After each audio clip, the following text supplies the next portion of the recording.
He really wanted to prove to you that he is clean now. Yes, good morning again, George. And he claims no drugs right now, but we did talk a lot about his past drug use. Charlie Sheen has never been more candid about it and makes no excuses for it. He also shared with us some of what really happened that night last month when he was rushed to the hospital after a drug-filled night with porn stars. Your anger and your hate, I think, is coming off as erratic to people. Passion, my passion. It's all okay, passion. Your passion yes. is coming off as erratic right. to people. Well, you borrow my brain for 5 seconds and just be like, dude, can't handle it. Unplug this bastard. Yeah, because it fires in a way that is, I don't know, maybe not from this particular terrestrial realm. I think some of those things that you're putting out there are making people think something's wrong with you. That has nothing to do with me, really. I mean, they're entitled to, I suppose, interpret stuff as they must. What are you a doctor of? Some are saying that you're bipolar. Wow, what does that mean? I guess that, you know, you're on two ends of the spectrum. Wow. And then what? What's the cure? Medicine? Make me like them? Not gonna happen. I'm winning. I win here and I win there. Now what? If I'm bipolar, aren't there moments where a guy like crashes in the corner like, oh my God, it's all my mom's fault? Shut up. Shut up. Stop. Move forward.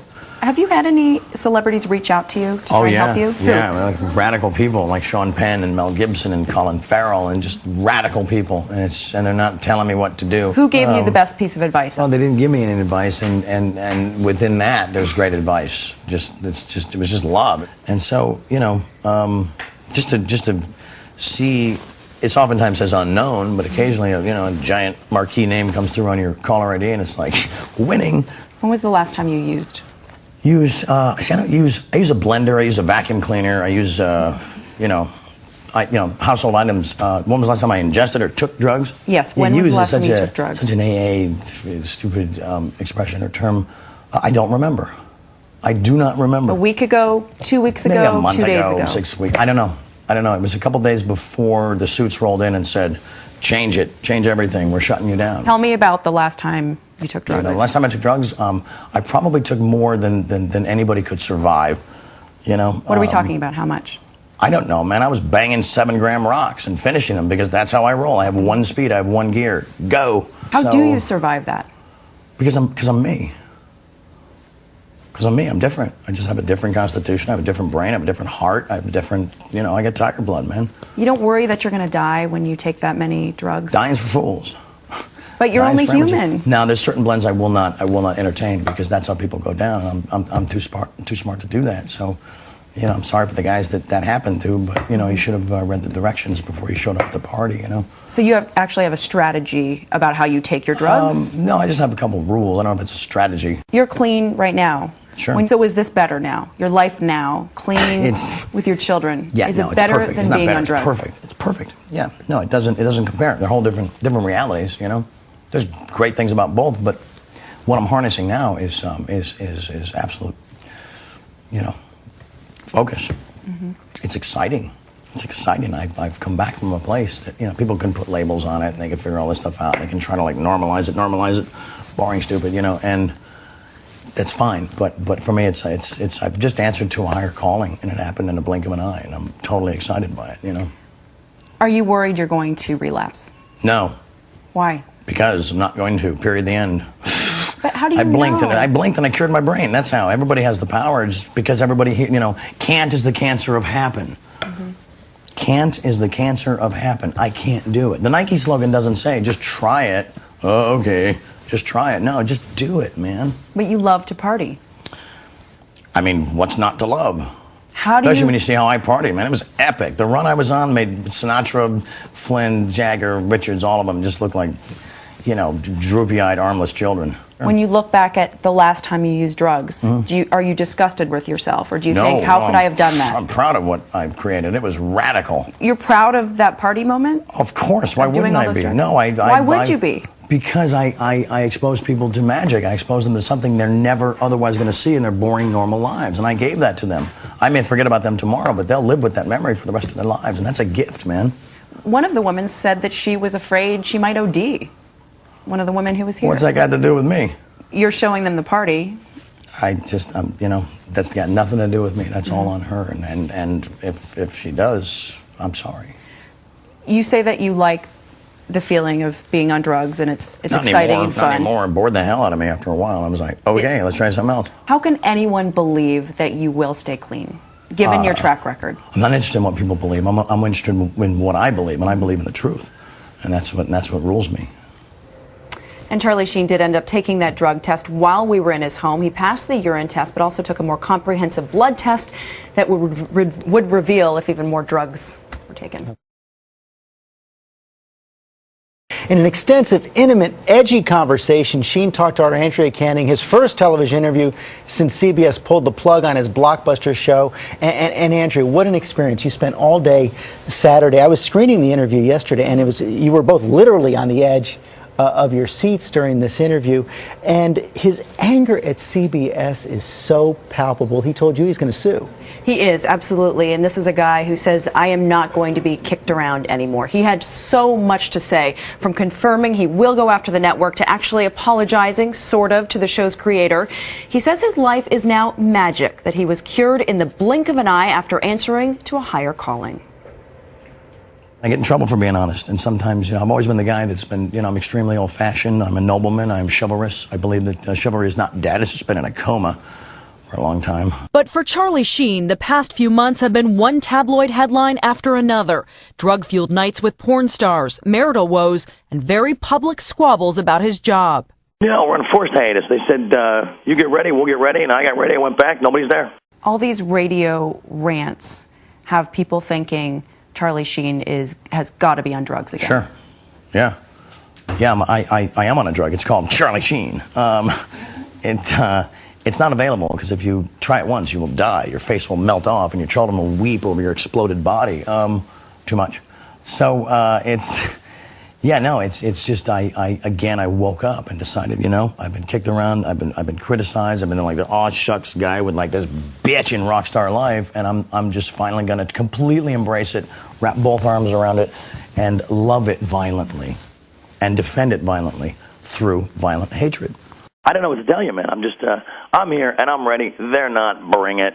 Finally, CBS had enough, shutting down 2.5 Men for the rest of the season, putting Sheen and the entire staff out of work. Were you shocked when they shut down 2.5 Men again indefinitely? Yeah, I was actually disappointed because I thought, I think the mistakes I made is that people misinterpret my passion for anger. Stopping the show is costing an estimated $250 million all around. It's going to cost everybody them a lot involved. more. It's going to cost them a lot more because they're on a battlefield and they let their emotions and their ego, basically they strapped on their diapers. And so they're in breach. They're in radical breach. And sorry, guys, you screwed up. Are you going to sue? Well, wouldn't you? I don't have a job. I got a whole family to support and love. And people beyond myself, people a lot more important than me, are relying on that money to fuel the magic. What are you going to sue for? Tons. They're going to actually put it on a scale and be like, little more, little more. Add some gold, bingo.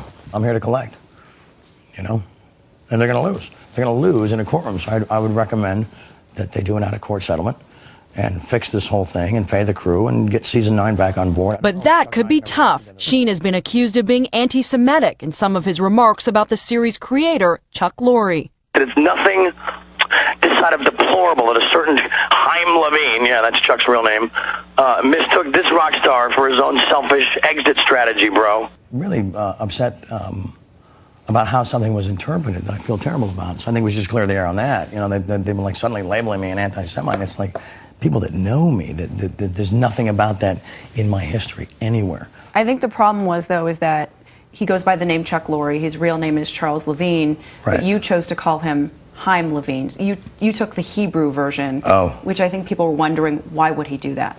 He says it was a joke after seeing the name in a brief message posted by Lorre himself at the end of 2.5 Men. I would say, I'm sorry if I offended you. I didn't know you were so sensitive. Sorry if I offended you. I just thought, after you wailing on me for 8 years that I could take a few shots back, I didn't know you were gonna take your little ball and go home and punish everybody in the process. But it's Sheen's character that has come into question time and time again. The one thing I'm finding about you is that you seem really nice. You seem like you love your children. Yeah, man, I'm the nicest guy you want to meet. But then you hear about this violent side. Yeah, it's obvious. When you drink, are these women making this up, or is this really happening? Tell us, what really happened in that house in Aspen? What really happened in that hotel room in New York City? I can't do that right here because that means I have to expose people, and regardless of what tomfoolery or skullduggery they rolled in with, I can't do that. I don't roll people.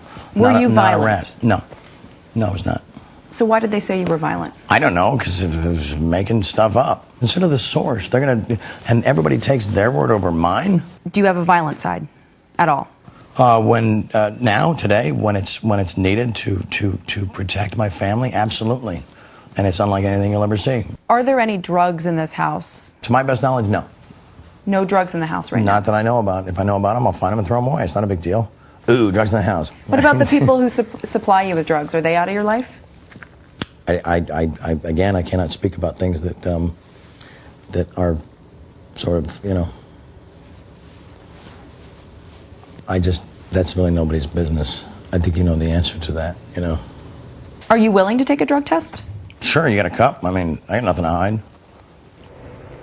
And there are some reports this morning that Charlie Sheen could be suing for more than $300 million. We contacted CBS last night, and they had no comment, nor did the producers of 2.5 Men. Wow, so much there. I want a lot to talk to you about. We just have a couple minutes right now. First of all, what was that red wire he was playing with? He said it was the end of a bomb that would go on an F-18. He met a couple F-18 pilots, and they gave it to him, and he seems to like to play with it. In the outtakes I was watching, he would often turn behind him and laugh with people off the set, which I presume to be members of his family. First of all, who were they, and what was it like spending the entire day there? They were members of his family. He calls them his family. One is a porn star. The other is a former graphic designer / nanny. These are his 2 girlfriends who live with him, and this is their family. It may be unconventional, but it seems to work for them. He calls them the goddesses? The goddesses. He calls them his wedge. They're a huge part of his life. They were approving everything and going over everything with him, and just really there for him.